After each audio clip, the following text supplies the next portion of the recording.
Okay, this should be good. We should be good to go. Let me just adjust this one last little bit. I will put myself right in the middle, you said, or somewhere. I don't know. Maybe this is good. Let's just watch what they talk about. Here we go. Let's go.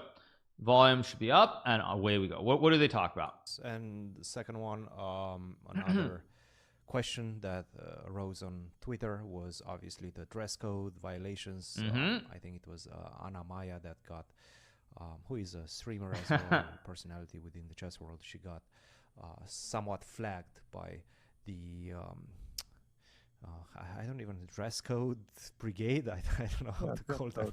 Dress code brigade, I guess. Yeah, she got a $100 fine or €100 fine for wearing sneakers. She basically said that they were fashion sneakers, and then is the volume too soft? It should be okay, right? You can't hear it. Let me put it up to 0, son. This should be fine. This whole discussion of which one constitute fashion and which one constitute like a regular sports sneaker. Did you have any problems? What's your take on it? Okay, so yeah, the dress code, first of all, I agree with Anna Maya's position, which is that her shoes are fine. They look fine. In terms of the dress code, to be honest, it does change. It's been like this in the past. It's always been an issue, and I don't know why FIDE doesn't change it around a bit. So for example, if we're taking the topic of her shoes, which is not a particularly... I'll up the volume just a little bit more with volume booster. Give me 1 second. Let me just put it here at 150. Interesting, like whatever shoes someone wears is not a particularly interesting topic, but since it's part of the dress code, it becomes, I guess, some sort of conversation. They're fine. They're like nice. Well, so I mean, to Fabiano's point about the dress code, the big issue to start with about the dress code is that at the end of the day, they the thing is, these complaints don't occur at every turn. It occurs here or there, and every event is somewhat different. That's the first thing, like as far as having and also frankly, some terms are different. Like the World Blitz and Rapid and say the candidates are different terms in terms of their prestige versus say a random open tournament or even an open tournament featuring Magnus and myself, like the Grand Swiss. So it's always different from event to event, which makes it very, very complex. I know they're going to talk about this, but for example, if you look at the Grand Swiss, which was played in the Isle of Man, there was a dress code there. The players were not allowed to wear jeans, for example, not allowed to wear sneakers there either. And I will tell you, nearly every single player broke the dress code there. Nearly every single player broke the dress code in one way or another. Move my cam. I can move my cam. I guess like I can put it here, but then it covers the. I'll put myself up here for this is probably the best spot. But I'll do this. Looking kind of half sneakers, half. I don't know what you would call them exactly. I have shoes like that. They're like sort of like Converse, or they look like Converse. I guess so that kind of they're not unicolor. That's the problem, right? I think anything that's unicolor, but I don't think that's the issue. Constitute the fashion. The issue, I believe that the issue was that the material, like if you wear leather kind of sneakers, which I have sort of something like that, like leather sneakers, they're half sneakers, they're half dress shoes. Yeah. Those are okay. If you obviously you can't wear tennis shoes, which I understand. So leather sneakers. So basically, leather sneakers are okay, but tennis shoes are not okay. Yeah, I mean, this is starting to get really ridiculous.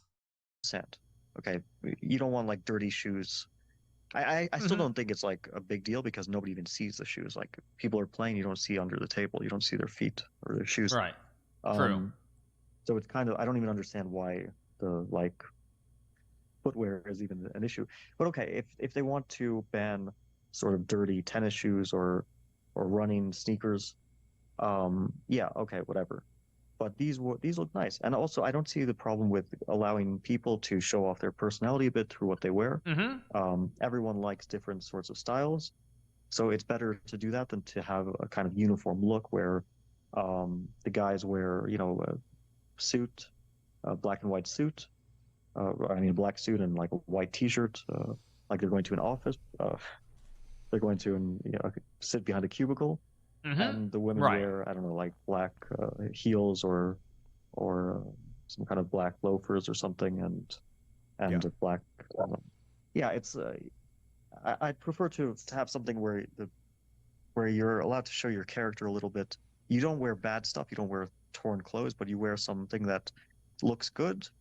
And it's kind of you have some leeway in terms of what you wear. So if you want to wear like some Yes. kind of flashy red sneakers. Yeah, see, I mean, I agree with this too. I think Fabiano is absolutely right, because what matters is it's not that there should not be also my cam, they keep moving the scene a little bit, so it's kind of annoying to have to move the cam. But you know, the thing that makes this very tricky is that there should be a dress code, but it should be within reason. That's the bottom line. It should be within reason, as opposed to it being like over the top, the way that it currently is. Like nobody thinks you should be wearing ripped jeans. Nobody thinks you should be wearing, like, I don't know, like Air Jordans. Not, well, I mean, Ali Reza would want to wear Air Jordans, but the thing is, it should be somewhat like, there should be a dress code, but it shouldn't be to the nth degree. And also, frankly, it's not applied equally. That's the other important point.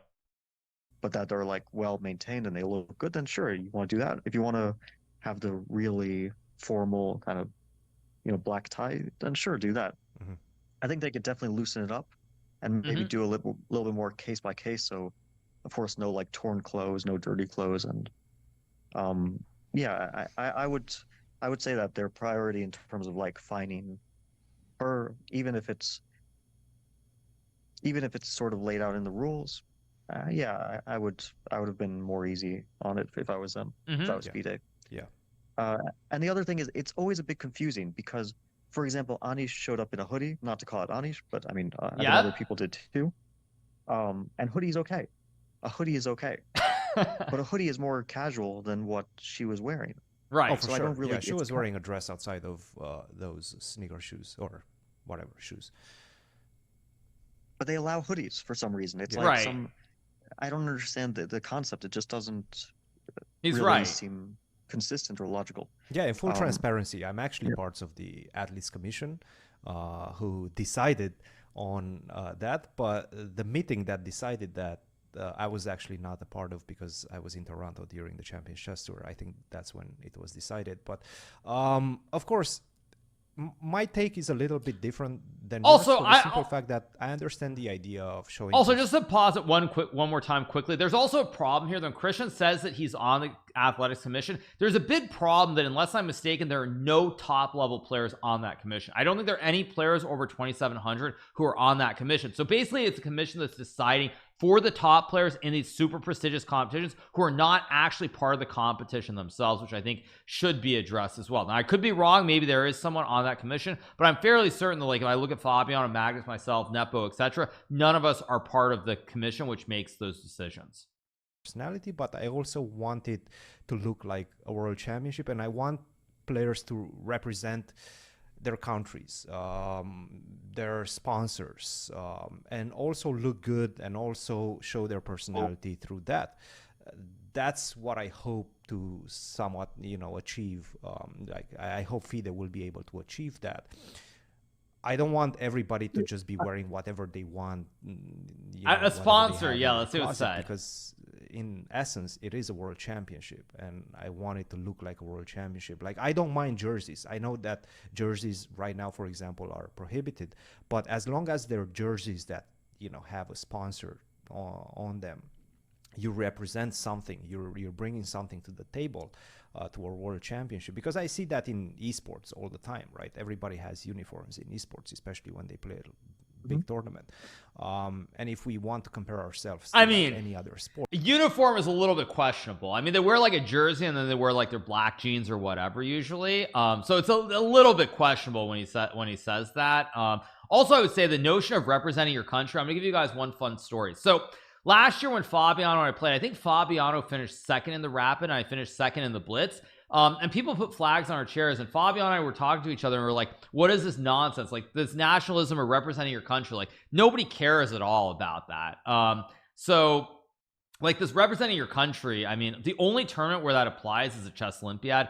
I never think about representing America at any event except for the Olympiad, the chess Olympiad. Sport. I cannot think of any sport that you're not going to play in a uniform setting if it's a world championship. So I guess that's my slightly different take on that.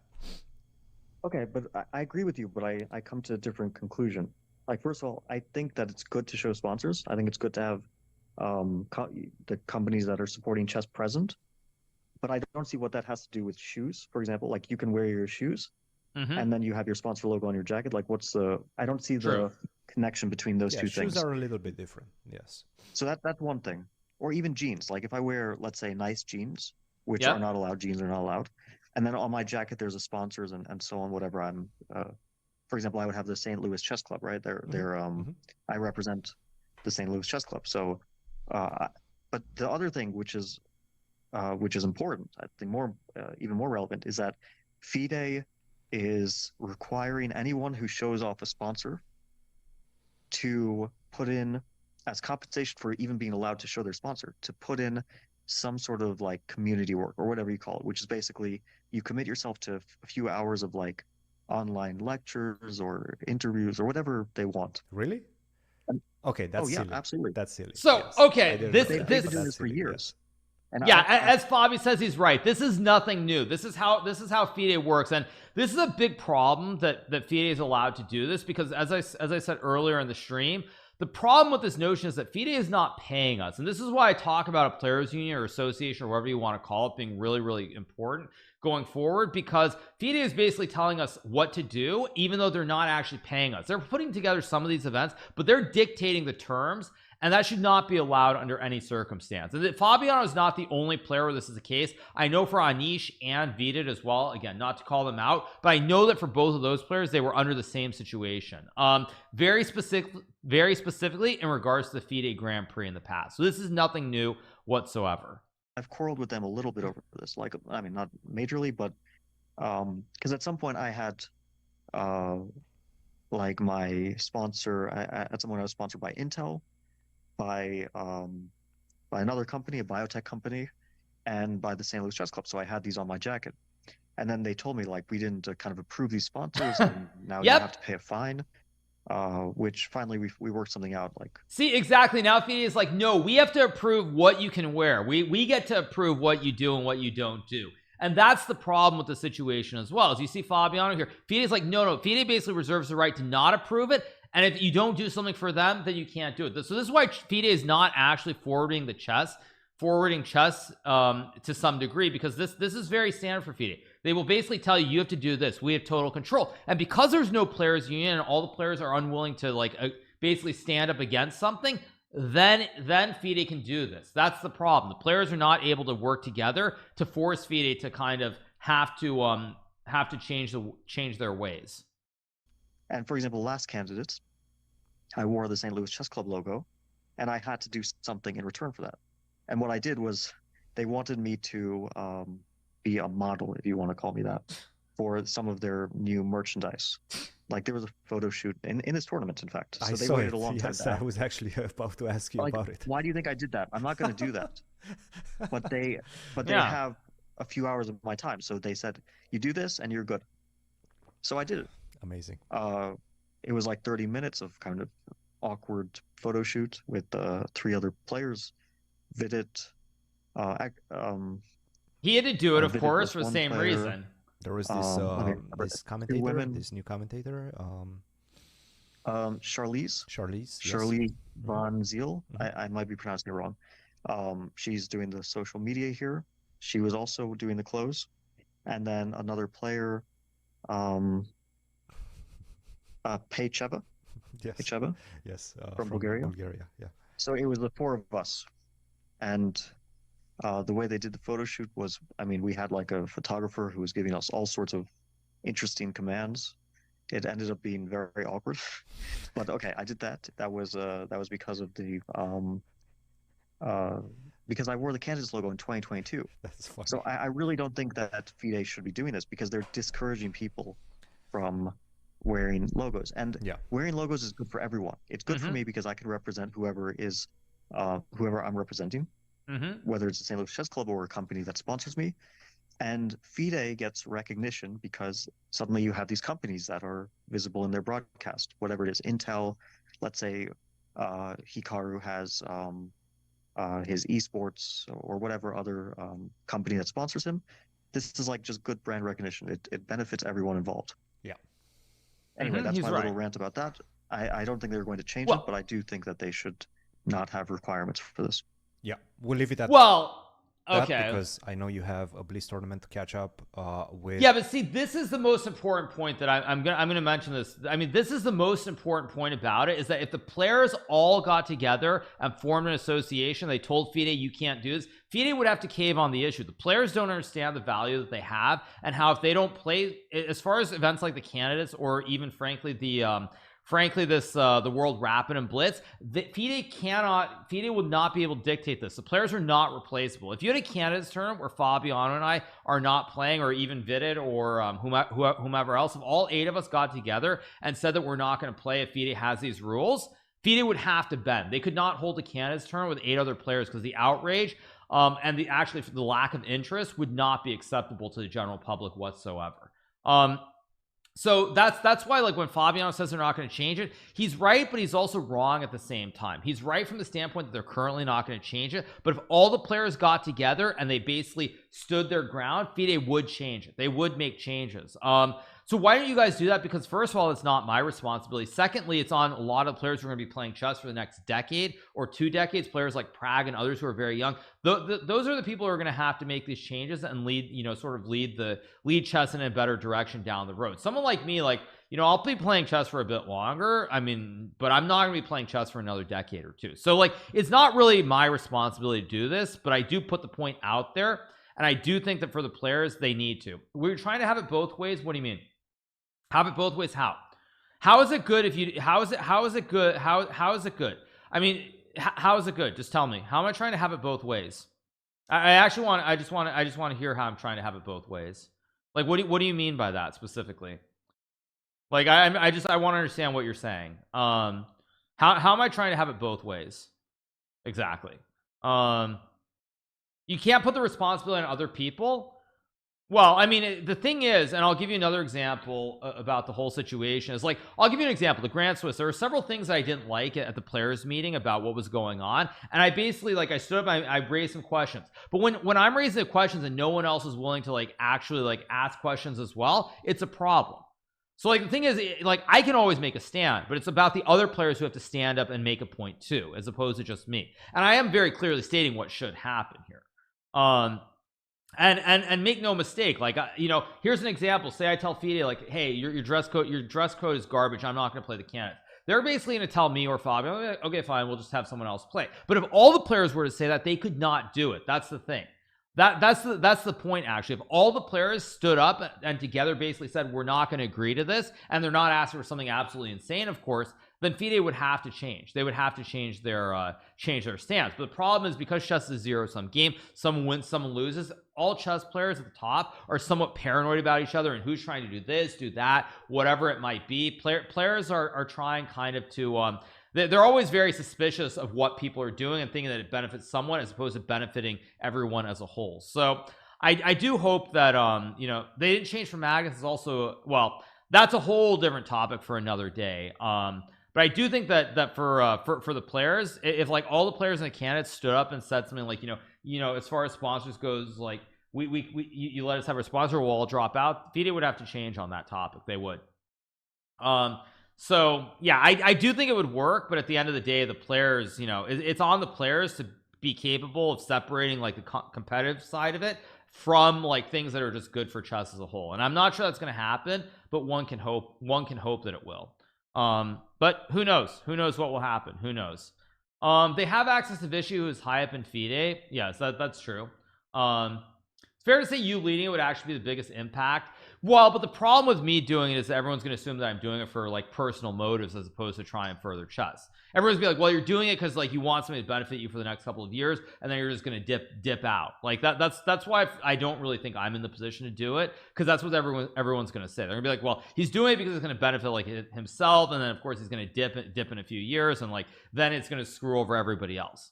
And I hate to say that, but that's actually true. Like, a lot of chess players, the assumption is that everyone's in it for themselves as opposed to furthering chess. That really is ultimately the problem with the whole situation.